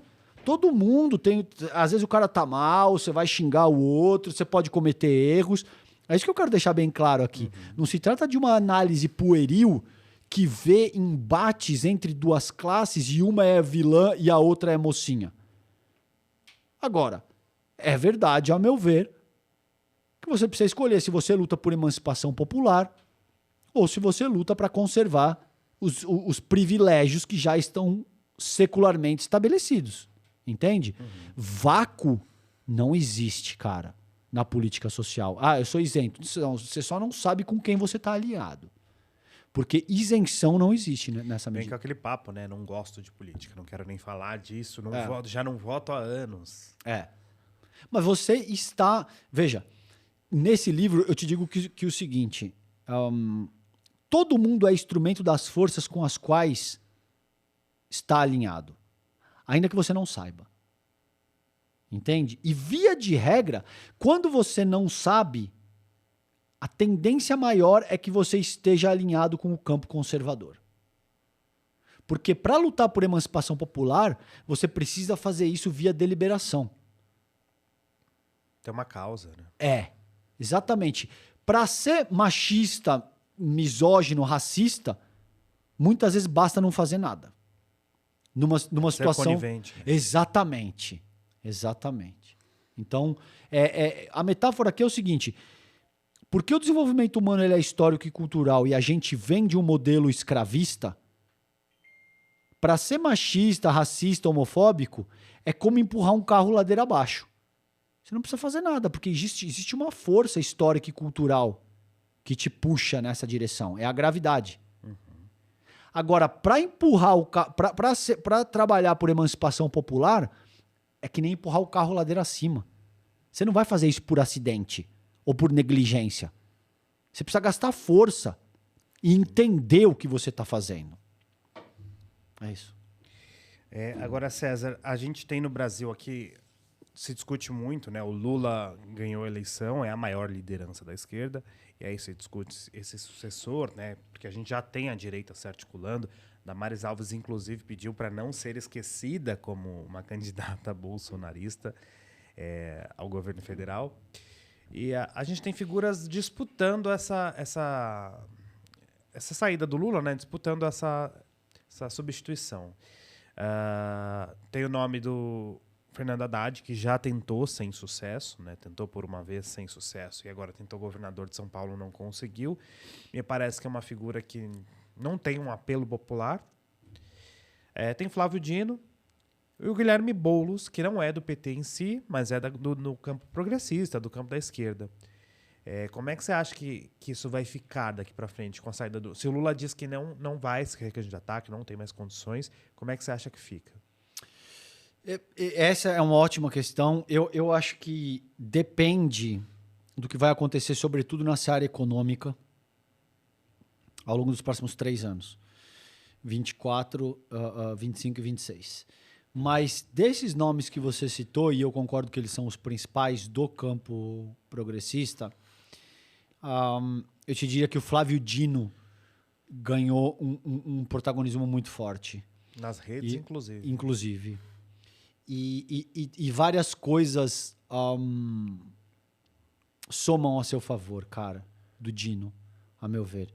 Primeiro, ele conversa com uma parcela religiosa da nossa população, o que o Haddad não tem. Segundo, ele sabe usar um certo nível de deboche na medida certa. Você não pode perder a mão aí, tá? Principalmente se você está pleiteando esse tipo de coisa via campo progressista. E parece que o deboche dele é embasado. Isso, é exatamente isso que eu estou te dizendo.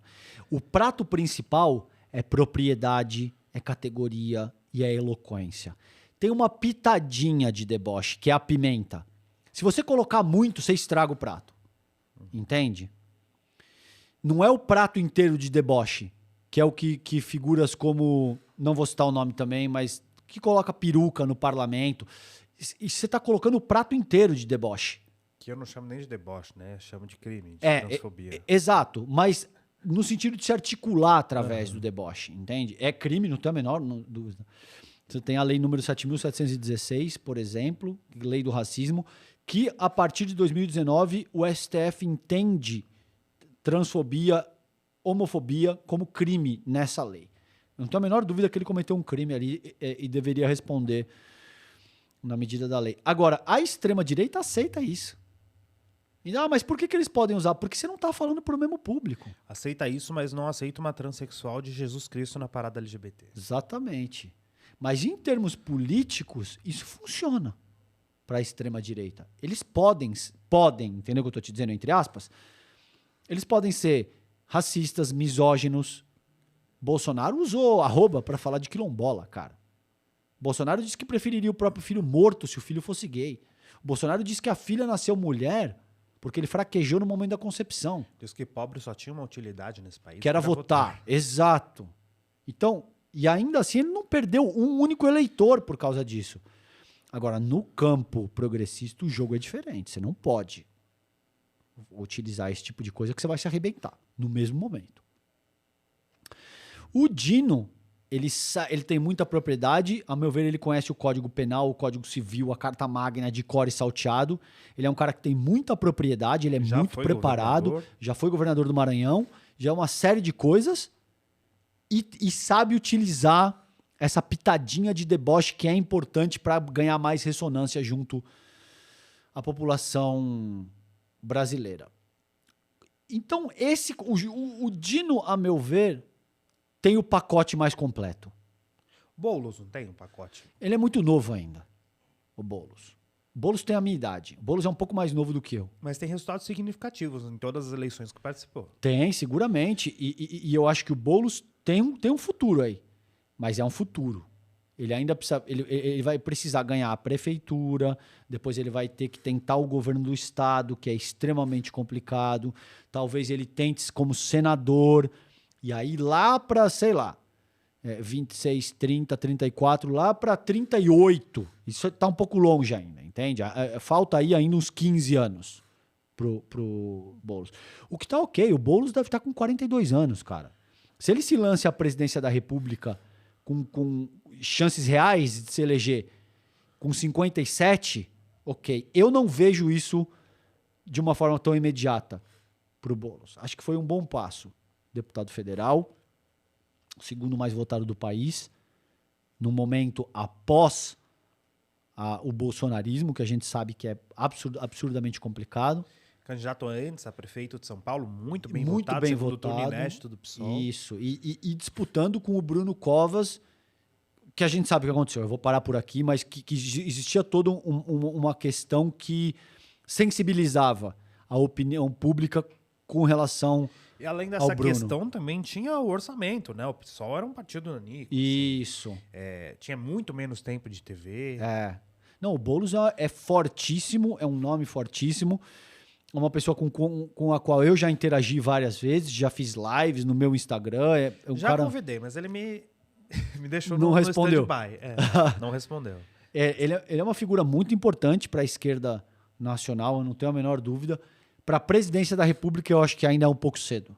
Acho que ainda dá para ganhar um pouco mais de musculatura na política institucional para não queimar fichas, entende? Todas essas figuras que a gente está considerando já foram ministros. Haddad já foi ministro, já foi prefeito de São Paulo. Muito bem avaliado como ministro, passagem, muito bem avaliado como prefeito. Exatamente. Então, assim, cabe ganhar um pouco mais de musculatura pro Boulos nessa ocasião. E o Dino já tem tudo isso, cara. Mas nesse sentido, se a gente compara essas duas figuras com o Haddad é carta fora do baralho, né? Cara, eu não diria que ele é carta fora do baralho, principalmente dependendo do que acontecer na seara econômica, que é isso que eu te falei. Se o Brasil der um boom econômico, e a gente já está vendo, a gente está vendo bolsa subindo, a gente está vendo dólar caindo. PIB surpreendente. PIB recorde, surpreendendo horrores. Então, enfim, uma série de coisas A aí. inflação tem surpreendido ao mercado, inclusive. É, Né? positivamente, ficou abaixo do IPCA aí. Então, eu acho que tem todas essas questões. Agora, e veja, o Haddad me ajuda, inclusive, a divulgar esse livro, Os Esfarrapados. Ele diz que é uma leitura fundamental para compreender o momento histórico no qual a gente está inserido. Eu fiz várias lives com o Haddad. Ele participa desse livro do Esfarrapados. Então, assim, Acho particularmente um cara brilhante, ele é brilhante. intelectual. É. Só que, ao meu ver, falta carisma.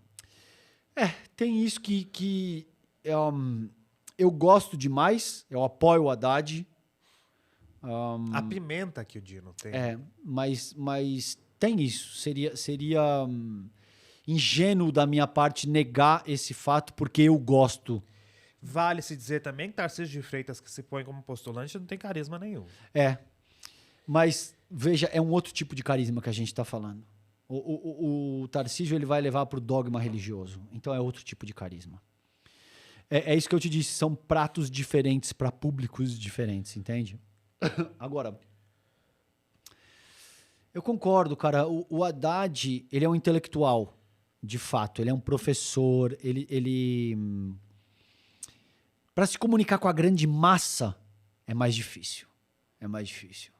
Porque ele depende de uma abordagem na qual ele tem que forçar para fazer. Mas isso não surge espontaneamente como surge no Lula, como surge no Dino, por exemplo, entendeu? Se a gente ligar tudo a um contexto histórico, né? Fernando Henrique Cardoso tinha essa mesma linhagem de Haddad. Foi eleito. Assim, mas pela direita, né? É.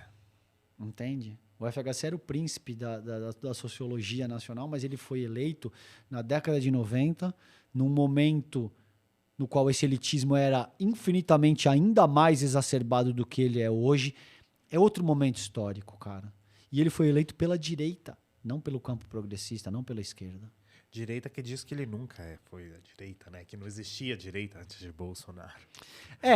Eu concordo que o bolsonarismo é um movimento de cariz neofascista que até então não existia, pelo menos de forma consolidada no Brasil, e que mexe com o espectro político e ideológico de forma sem precedente. Chama até de extrema-direita. Exatamente. Agora, o FHC negar que ele era direita liberal não faz o menor sentido. Tabata Amaral também recentemente disse que falta à esquerda uma visão política de centro, né? De centro-direita. Sabe por que a Tabata está dizendo isso? Porque existe a possibilidade dela e Boulos se unirem para a prefeitura de São Paulo. Como existe a possibilidade dela lançar a chapa sozinha. O que eu acho que é menos provável. Porque ela não tem o voto do campo progressista. A Tabata vem de uma escola que é Jorge Paulo Lemann. E isso é difícil. A imagem dela, a Tabata votou em várias ocasiões contra a classe trabalhadora. Por isso que saiu do PDT, inclusive. Exatamente. Então, assim, difícil, Jefferson. O campo progressista não vota na Tabata. E em São Paulo, na capital, o campo progressista está muito forte. Está em pé de igualdade hoje com a direita liberal. A direita liberal também é muito forte. O Ricardo não o subestime, porque ele vem forte pro ano que vem. A população não sabe nem quem é o prefeito. Ainda. Mas você vai ver o caminhão de dinheiro que eles vão jogar. Já tá, e agora ele está no MDB. E tem campanhas lá no MDB falando que o prefeito de São Paulo fez isso e aquilo. Cá estamos. Então você vai ver o caminhão que essa estrutura da direita liberal, que se consolidou através do PSDB, o PSDB fez tanta besteira que morreu basicamente por hora, pelo menos enquanto partido. Não acredito nesse renascimento, não. É difícil, né? Exatamente. E eles vão um caminhão de dinheiro, de contato, de network. O Ricardo, subestimar o Nunes é um erro. É um erro crasso.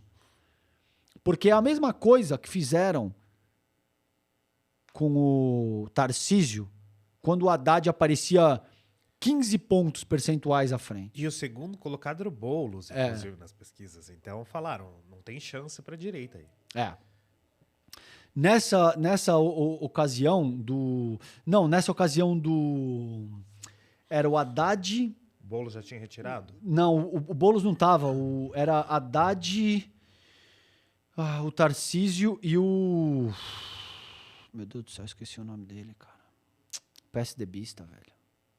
Ah, o Garcia, Rodrigo Garcia. Isso, o ex-governador. Perfeitamente. É isso aí.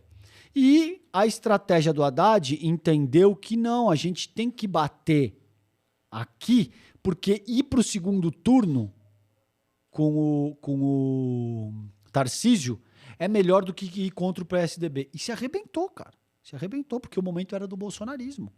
Também é verdade que o interior do estado é tão reacionário que se você colocar um pneu contra o petista, essas pessoas vão votar no pneu. O PT nunca governou o estado. Nunca. Muito por conta do interior do estado. O agro, né? É, exatamente. O agro e... Duas coisas, cara, que eu vejo. Eu te falei de elitismo histórico e dogma religioso. Se você for pro litoral do estado de São Paulo, vigora... É óbvio que essas duas dimensões estão presentes em ambos os lugares, mas é muito forte o dogma religioso no litoral. São evangélicos, Jesus, esse tipo de coisa. No interior tem esse elitismo muito por conta do agro, entende? Então são duas forças estruturais que favorecem demais a extrema-direita, cara. O dogma religioso e o elitismo histórico cultural. Então, optaram por esse caminho, Tarcísio foi eleito. Agora, talvez, contra o Rodrigo, seria um pouco mais fácil, seria um pouco mais disputado. Pode ser. Mas como eu vejo, cara, tem essa questão que é aí extremamente difícil e em São Paulo, porque, para encerrar aqui esse raciocínio, e eu não quero citar os personagens porque não me interessa atacar, são pessoas com as quais eu colaboro. Mas eu converso... como é que eu coloco isso, sem expor isso? Com pessoas, cara, que estão em partidos progressistas. Porque se eu disser o partido, até vai ficar evidente isso. E são pessoas que hoje, por exemplo, criticam o governo Lula, o arcabouço fiscal, que não sei o quê, tá fazendo, é neoliberal, etc. e tal. Né? Eu já sei o partido que eu li coisas sobre isso. Sim, e eu tava lendo, eu tava tendo uma discussão aberta, gravado, isso tinha, sei lá, 5, 7 mil pessoas assistindo. E eu falei, olha, eu dou o benefício da dúvida pro Haddad, que vocês estão criticando com muita ênfase, do mesmo jeito que eu vou dar o benefício da dúvida para vocês, se assumirem a prefeitura de São Paulo ano que vem e tiver que conversar com a Fiesp, e tiver que conversar com a Febraban, e tiver que colocar a Tabata Amaral na chapa. E aí essa pessoa, não, mas veja bem, a Tabata é apoiadora de primeira hora. Eu falei, a Tabata é apoiadora de primeira hora. E o Haddad é um neoliberal. Tabata abriu mão todas as vezes que foi preciso. Né? Entendeu, cara? Entende como essa coisa hoje de podcast, de react, de querer lacrar, de querer o like, é complicadíssimo? Porque você também tem gente que nunca teve uma única posição eletiva, nunca teve um cargo, nunca teve que lidar, Jefferson, com a complexidade material da coisa como a coisa de fato é. Sempre pôde se articular através de discursos, que eu sou marxista, muito bem, eu também sou marxista. Abertamente, não tenho vergonha de falar isso. Agora, daí, sentar a sua bunda numa cadeira de prefeito da maior cidade do país, de governador do maior estado ou de presidente da república,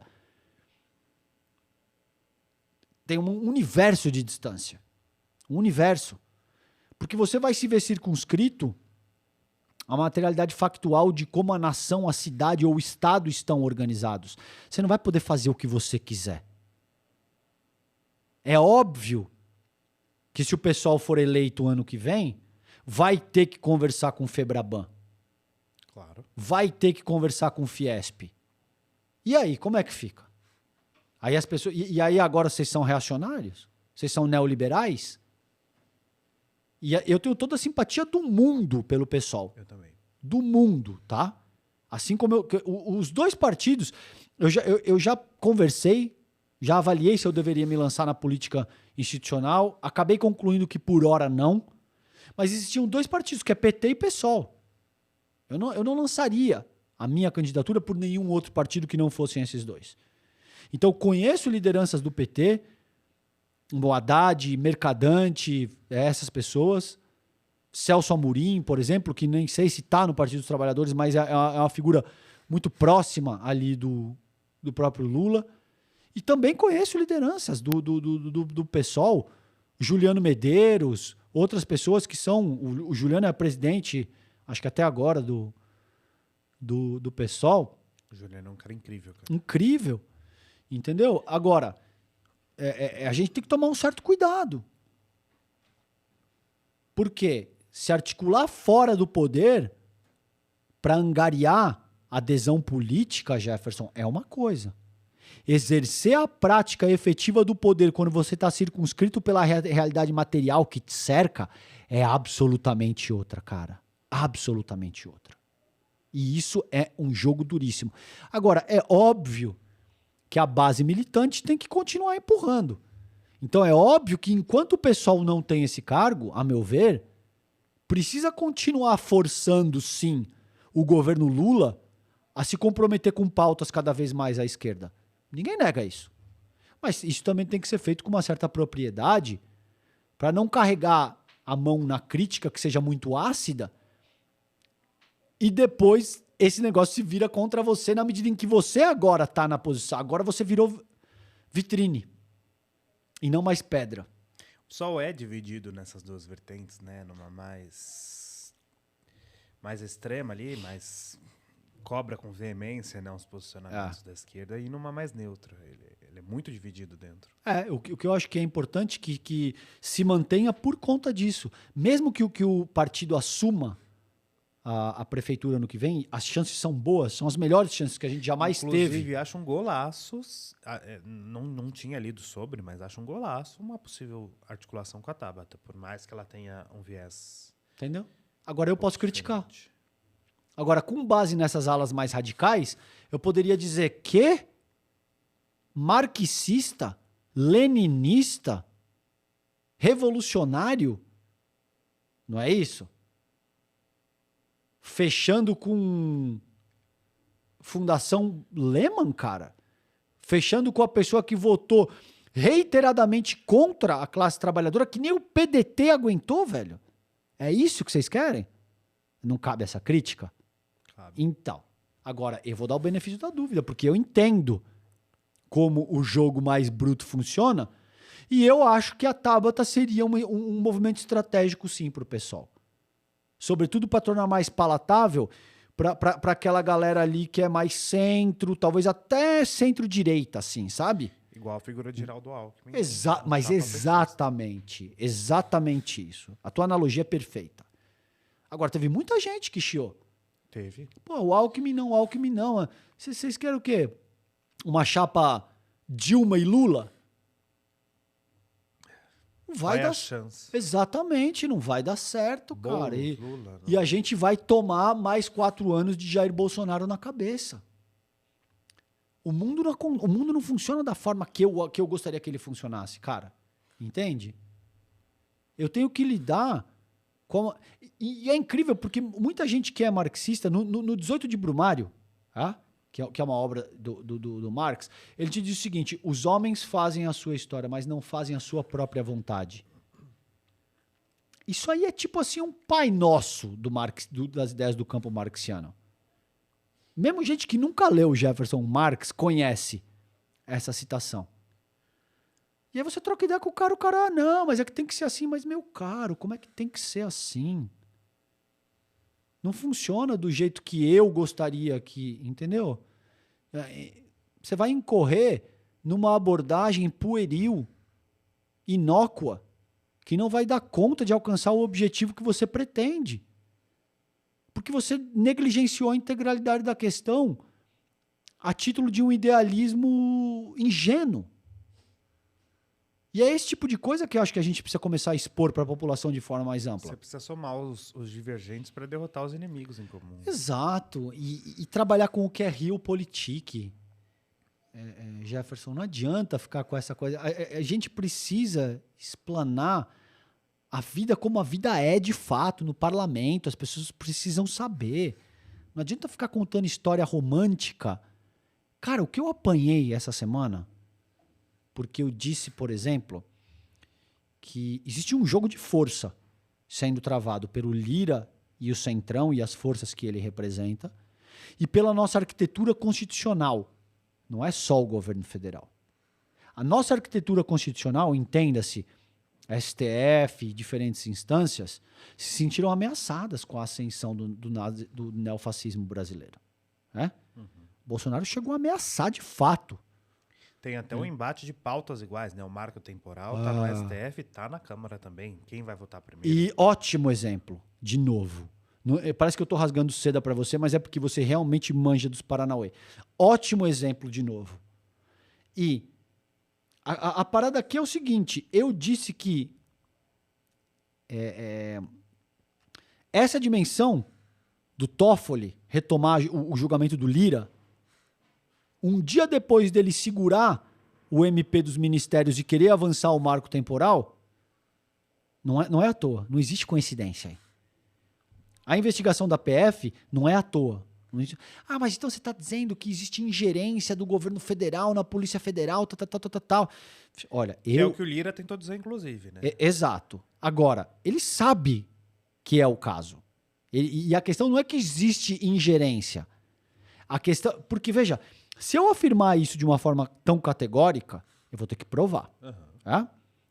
Outra coisa é te dar conta de que existe um jogo de política real que não é só praticado pelo Partido dos Trabalhadores.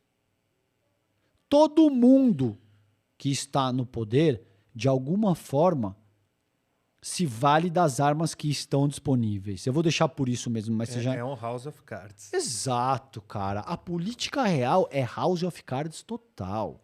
Nada disso é por acaso. Entende? Você me ataca com o que você tem na mão esquerda, eu te ataco com o que eu tenho na mão direita.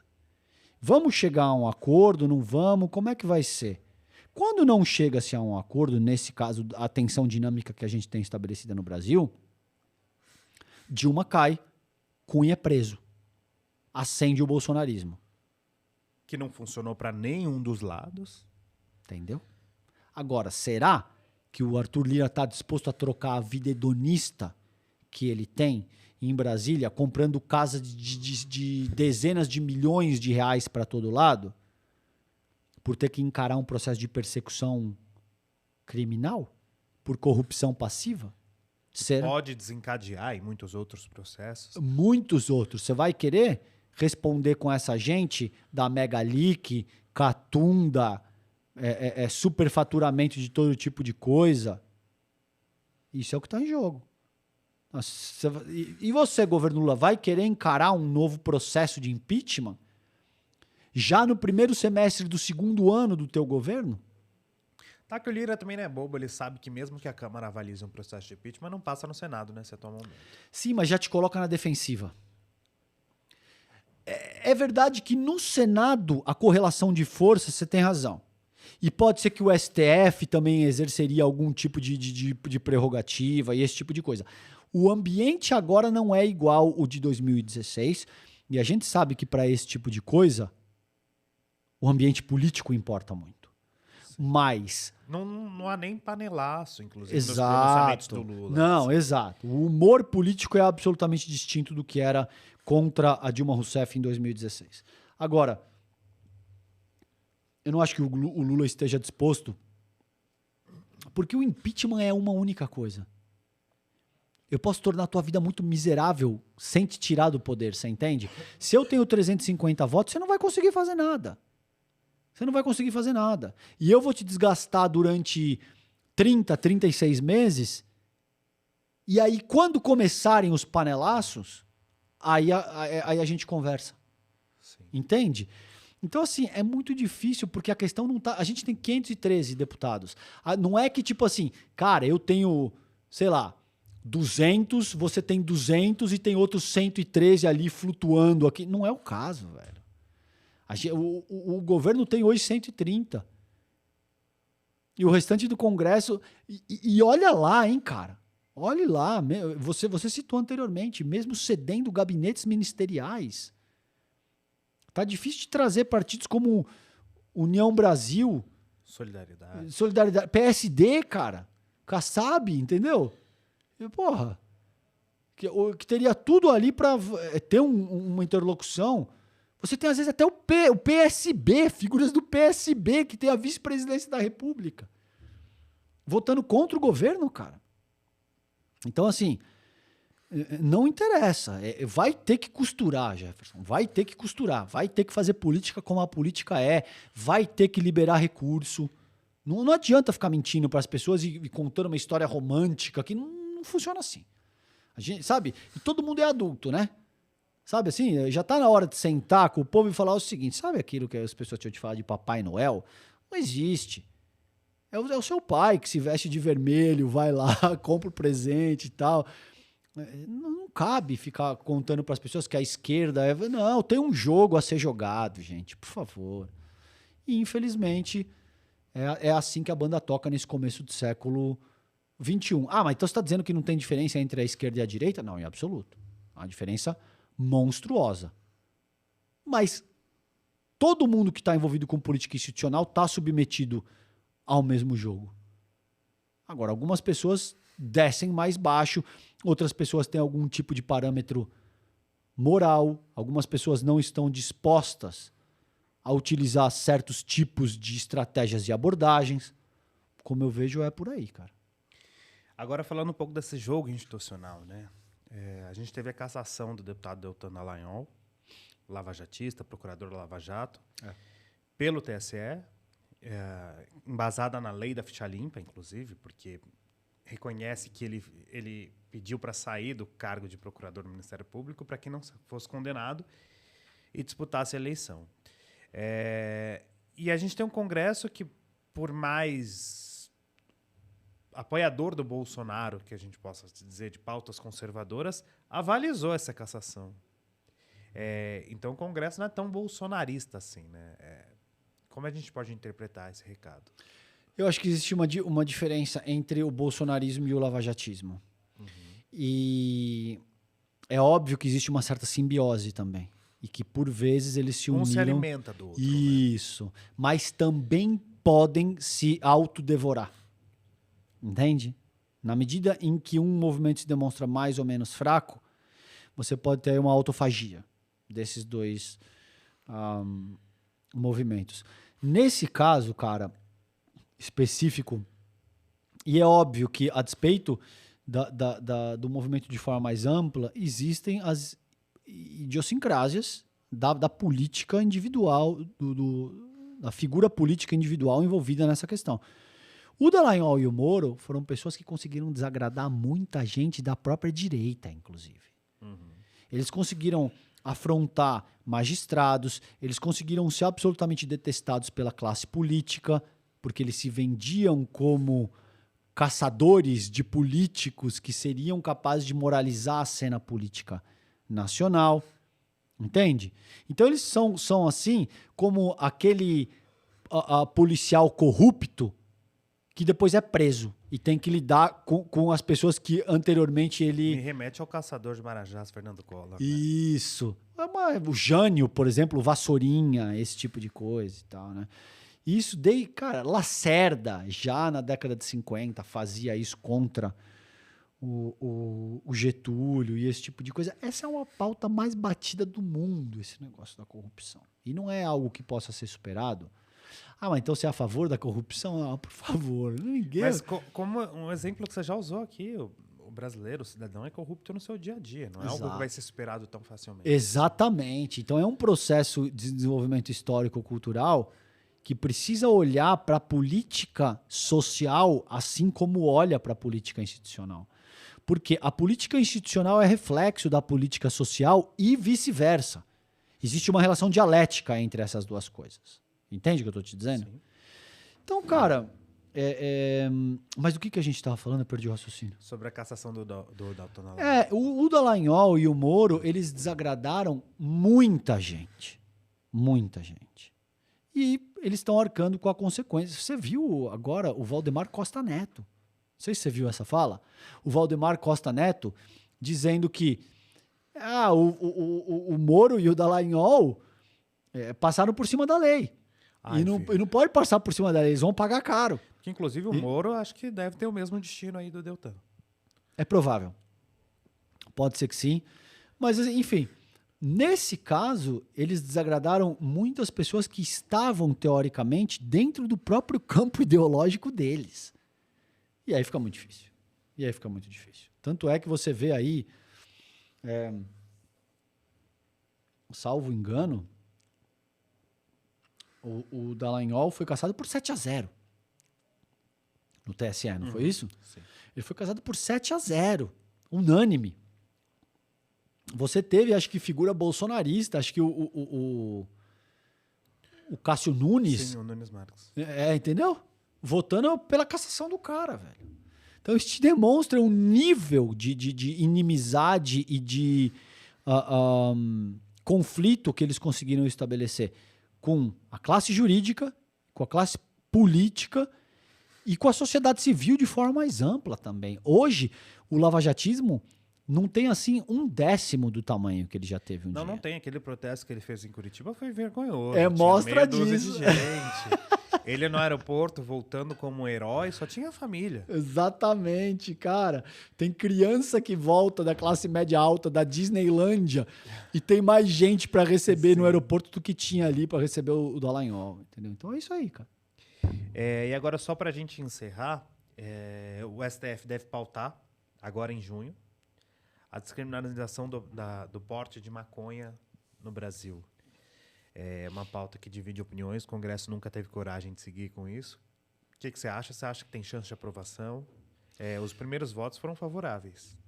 Cara, eu acho que vem uma onda progressista, né? Na esteira da eleição do Lula.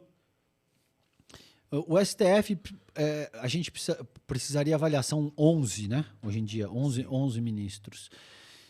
Precisaria dar uma olhada. Acho que não sei se o Zanin vai estar. No perfil, ainda. Se o Zanin já esteja. O Zanin me parece que é conservador, hein, cara? A despeito de estar sendo indicado pelo Lula, me parece que é uma figura bastante. Foi elogiado pelo Silas Malafaia. Foi. Entendeu? O quanto preocupante isso é. Agora, eu não sei, cara. Eu não sei estabelecer um prognóstico se passa ou não. Eu posso te dizer aquilo que eu espero que passe. Eu não fumo maconha, não fumo absolutamente nada e não bebo nada. Não coloco uma gota de álcool na boca faz muito tempo. Mas eu espero honestamente que esse processo avance, porque a gente sabe que essa legislação, como ela está conformada, ela favorece uma parcela ínfima da população que é branca, que mora nos bairros mais nobres, que pode fumar o seu baseadinho tranquilamente passando dentro do carro, que não vai ser parado. Que não vai apanhar da polícia. Que não vai apanhar, em detrimento da maioria da população que fica à mercê desse tipo de violência que é produzida com base no uso do combate às drogas. Que a gente sabe que é uma falácia e que, enfim, uma série de coisas complicadíssimas. Porque esse combate de drogas, que é questão de saúde pública, é com segurança, né? Exatamente. Tem uma série de questões aí que a gente sabe que no próprio parlamento, você tem gente que usa cocaína no banheiro e volta... Enfim, vou deixar por isso mesmo. Não, da presidência. Ex-presidente. Exato, exatamente. Para economizar, para a gente evitar o nosso processo aqui e economizar a questão política, eu vou deixar por isso mesmo. Mas todo mundo sabe os nomes, todo mundo sabe quem usa, entendeu?